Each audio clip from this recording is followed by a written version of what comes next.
오후장 들어서서 집중해야 할 섹터와 종목에 대한 이야기들 나눠보겠습니다. 오후장의 선택과 집중, 주식명가 MTNW 김성준 어드바이저와 함께 이야기 나눠보겠습니다. 위원님 어서 오십시오. 네, 안녕하세요. 네, 우선 미증 씨는 좀 질서가 없는 관세 여파에 투심이 좀 꺾이는 흐름을 나타냈고요. 우리 시장은 공매도도 있고 정치적인 이슈 그리고 관세에 대한 이슈들이 계속해서 나오게 되면서 이 모든 부분들이 좀 피크에 올라와 있다는 느낌을 받아가고 있습니다. 이 와중에 오늘 우리가 시장에서 봐야 할 섹터에 대한 이야기들 나눠볼 텐데요. 먼저 첫 번째 섹터로는 화장품 볼 수 있겠습니다. 이 시간에 K뷰티, 중국 소비주로 해서 꽤 많이 다룬 섹터인데 오늘 특별한 이슈가 나온 건 아니어서 무난한 흐름을 나타내고 있고요. 구체적인 종목들은 오늘 방송 말미에 점검을 도와드리도록 하겠습니다. 우선 화장품 섹터 체크해야 할 포인트들이 있을까요?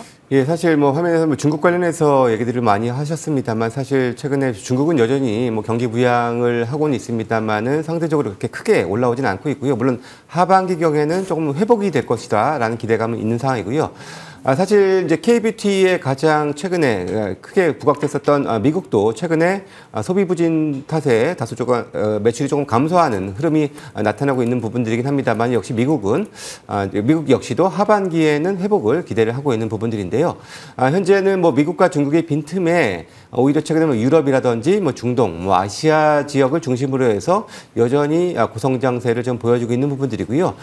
기본적으로 이제 2분기가 이제 성수기입니다. 계절적 성수기를 좀 앞두고 있는 상황 속에서 최근에 작년에 글로벌 점유율 2위까지 프랑스 다음으로 2위까지 올라오면서 11%를 기록을 했습니다. 그래서 여전히 K뷰티의 이런 위상은 좀 강점을 좀 보여주고 있는 부분들이고요.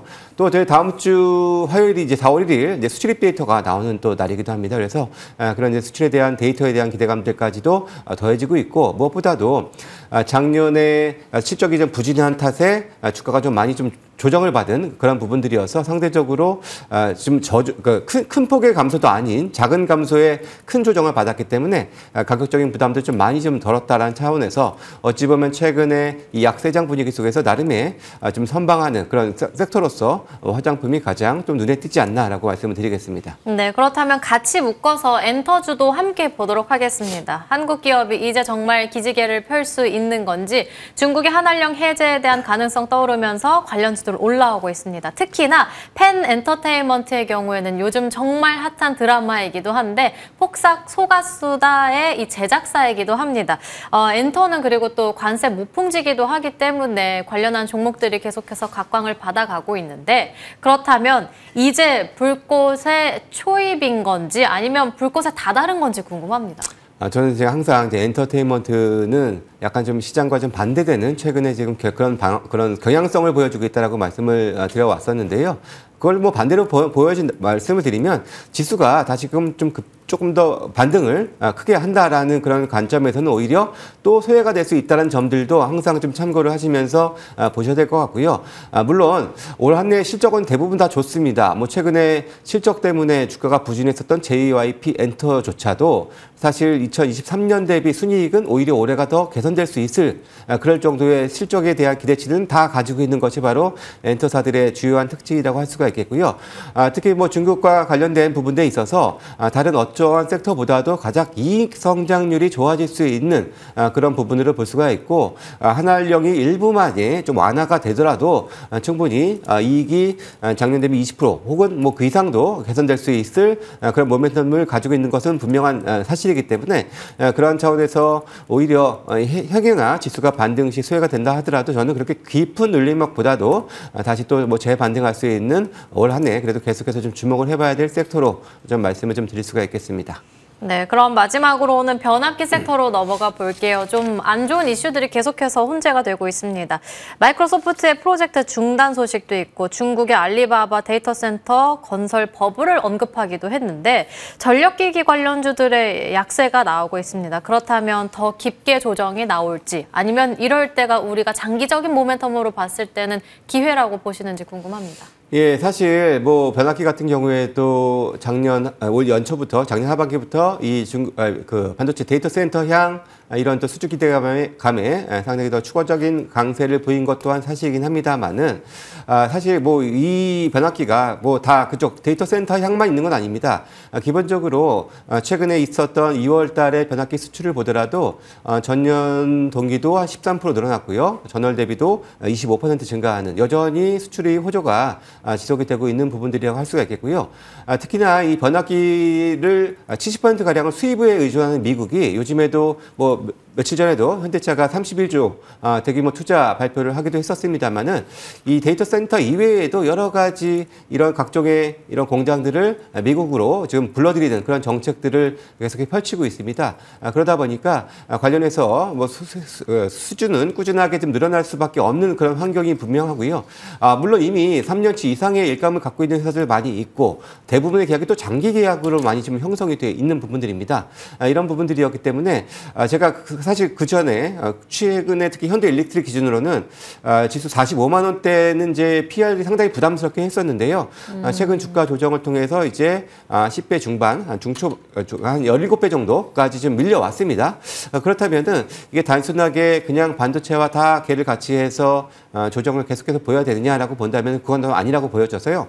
어찌 보면 전 이제 지금부터는 서서히 관심을 좀 가져봐야 될 섹터로서 전력 설비를 좀 봐야 될 것 같고요. 뭐 오늘 당장은 아니더라도 꾸준하게 좀 관심을 가져가면서 좀 저점을 노리시면은 좋은 결과가 있지 않을까라고 기대를 해봅니다. 지금 당장의 구간을 말씀해 주신 건 아니지만 그래도 이런 관점에서는 천천히 매집의 관점으로 바라봐도 괜찮다 언급해 주셨습니다. 그렇다면 오늘 시장에서 볼 수 있는 공략주는요? 예, 일단 저도 화장품 관련된 회사를 한번 또 골라봤고요. J2K 바이오라는 회사입니다. 이 회사는 이제 화장품 원료 회사고요. 국내 인디 브랜드의 구성장과 힘입어서 작년에도 좋은 실적을 기록을 하기도 했었고, 영업이익률도 24% 상당히 좀 높은 숫자를 보여주기도 했었던 그런 회사인데요. 이 회사 같은 경우에는 뭐 균주가 1000여 개 이상 보유하고 있어서 일반적인 뭐 천연 소재와는 달리 수급의 불안정성을 좀 피할 수가 있는 부분들이어서 그런 차원에서 좀 긍정적이고 또 이게 마진도 좋습니다. 그래서 그런 차원에서의 실적에 대한 기대를 올해도 이어갈 수 있지 않을까라고 보여지고요.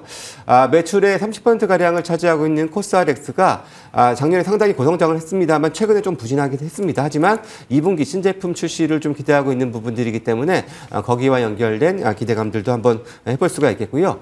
또 이 회사가 단순하게 화장품 원료만을 하는 것이 아니라 그 AI를 활용을 한 또 이제 신규 원료 물질을 현재 발굴에 지금 하고 있는 상황인데요. 특히 지난달에는 국내 이제 그 신약 개발 업체와 이제 아토피 피부염 치료제를 공동 개발하기도 했었는데요. 상대적으로 화장품 원료보다 마진도 더 높은 부분들이고요.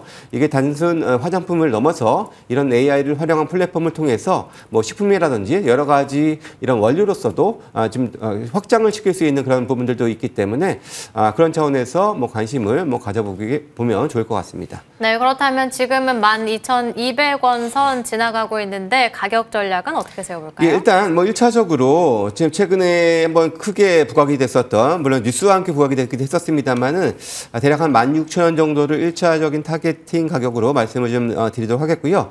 손절 가격은 조금 더 타이트하게 11,300원 최근 저가였습니다. 그 수준으로 제시를 해드리도록 하겠습니다. 네, 그렇다면 말씀드린 대로 화장품주들에 대한 종목 점검 받아보겠습니다. 코스메카 코리아는 연이틀 상승을 나타내고 있고 삐아의 경우에도 연이틀 상승에 10,000원 선 지지받고 있는데 두 종목에 대한 전략은요? 예, 둘 다 최근에 주가가 많이 하락한 상태에서 뭐 크진 않지만 점진적인 상승세를 보여주고 있고요. 최근에 강점인 ODM 이 코스메카 코리아, 그리고 선크림이 이제 상당히 최근에 이제 계절적 성수기와 함께 부각이 될 수 있는데 두 개를 다 같이 영위할 수 있는 회사가 바로 코스메카 코리아라고 할 수가 있겠고요.